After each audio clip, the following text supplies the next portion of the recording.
بسم اللہ الرحمن الرحیم۔ اور قوم عاد کے بھائی ہود کو یاد کرو کہ جب انہوں نے اپنی قوم کو سرزمین احقاف میں خبردار کیا اور ان کے آگے اور پیچھے سے خبردار کرنے والے گزر چکے تھے کہ اللہ کے سوا کسی کی عبادت نہ کرو، مجھے تمہارے بارے میں بڑے دن کے عذاب کا ڈر لگتا ہے۔ کہنے لگے کیا تم ہمارے پاس اس لیے آئے ہو کہ ہم کو ہمارے معبودوں سے پھیر دو؟ اگر سچے ہو تو جس چیز سے ہمیں ڈراتے ہو اسے ہم پر لے آؤ۔ پیغمبر نے کہا کہ اس کا علم تو اللہ ہی کو ہے، اور میں تو جو احکام دے کر بھیجا گیا ہوں وہ تمہیں پہنچا رہا ہوں، لیکن میں دیکھتا ہوں کہ تم لوگ نادانی میں پھنس رہے ہو۔ پھر جب انہوں نے اس عذاب کو دیکھا کہ بادل کی صورت میں ان کے میدانوں کی طرف آ رہا ہے تو کہنے لگے یہ تو بادل ہے جو ہم پر برس کر رہے گا۔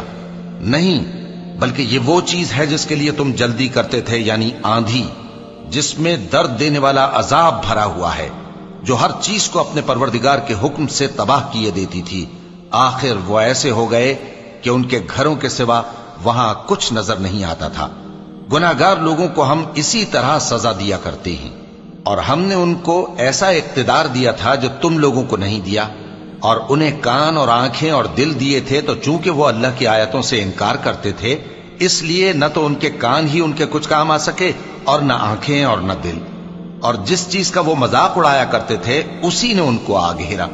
اور اے مکے والو، تمہارے ارد گرد کی بستیوں کو ہم نے ہلاک کر دیا، اور بار بار ہم نے اپنی نشانیاں ظاہر کر دیں تاکہ وہ رجوع کریں، تو جن کو ان لوگوں نے اللہ کا قرب حاصل کرنے کے لیے معبود بنایا تھا انہوں نے ان کی کیوں مدد نہ کی، بلکہ وہ ان سے گم ہو گئے، اور یہ ان کا جھوٹ تھا اور یہی وہ افترا کیا کرتے تھے۔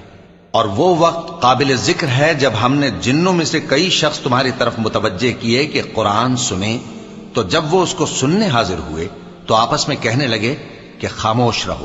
جب پڑھنا ختم ہوا تو وہ اپنی برادری کے لوگوں میں واپس گئے کہ ان کو خبردار کریں۔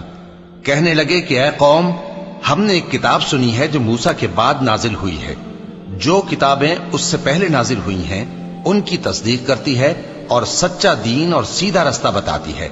اے قوم، اللہ کی طرف بلانے والے کی بات کو قبول کرو اور اس پر ایمان لاؤ، اللہ تمہارے گناہ بخش دے گا اور تمہیں دکھ دینے والے عذاب سے پناہ میں رکھے گا۔ اور جو شخص اللہ کی طرف بلانے والے کی بات قبول نہ کرے گا تو وہ زمین میں اللہ کو عاجز نہیں کر سکے گا، اور نہ اس کے سوا اس کے حمایتی ہوں گے۔ یہ لوگ کھلی گمراہی میں ہیں۔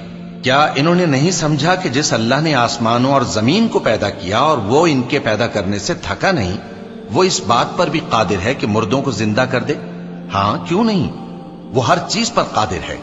اور جس روز انکار کرنے والے آگ کے سامنے کیے جائیں گے تو ان سے پوچھا جائے گا کیا یہ حق نہیں ہے؟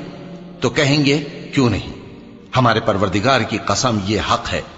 اللہ فرمائے گا کہ تم جو دنیا میں کفر کیا کرتے تھے تو اب اس کی وجہ سے عذاب کے مزے چکھو۔ پس اے نبی، جس طرح اور عالی ہمت پیغمبر صبر کرتے رہے ہیں اسی طرح تم بھی صبر کرو، اور ان کے لیے عذاب جلدی نہ مانگو۔ جس دن یہ اس چیز کو دیکھیں گے جس کا ان سے وعدہ کیا جاتا ہے تو یہ خیال کریں گے کہ گویا دنیا میں رہے ہی نہ تھے مگر گھڑی بھر دن۔ یہ قرآن پیغام ہے جو پہنچایا جا چکا، سو اب وہی ہلاک ہوں گے جو نافرمان تھے۔ صدق اللہ العظیم۔